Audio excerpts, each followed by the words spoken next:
Berdasarkan kitab Asy-Syama'il Al-Muhammadiyah karangan Imam At-Tirmizi, rambut Rasulullah SAW tidak lurus dan tidak keriting.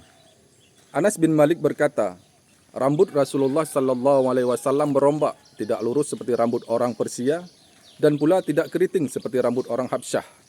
Panjangnya berada antara kedua telinga dan pundak beliau. Hadis riwayat Tirmizi nomor 24. Panjang rambut Rasulullah. Aisyah berkata, rambut Rasulullah SAW lebih panjang dari wafrah, sebatas daun telinga, tetapi lebih pendek dari jummah, sebatas bahu. Hadis riwayat Tirmizi nomor 1755. Rambut Rasulullah pernah mencapai bahu.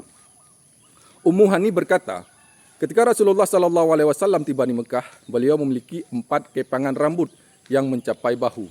Hadis riwayat Abu Daud nomor 4191. Rasulullah SAW hanya memiliki sedikit uban. Anas berkata, aku hanya menghitung ada sekitar 14 helai rambut putih di kepala dan jenggot Rasulullah. Hadis riwayat Muslim nomor 2344. Hadis-hadis ini menunjukkan bahwa Rasulullah SAW memiliki rambut berombak, hitam dan hanya sedikit uban. Panjangnya bervariasi antara daun telinga hingga bahu, dan beliau sangat menjaga kebersihan dengan menyisir serta meminyaki rambut beliau.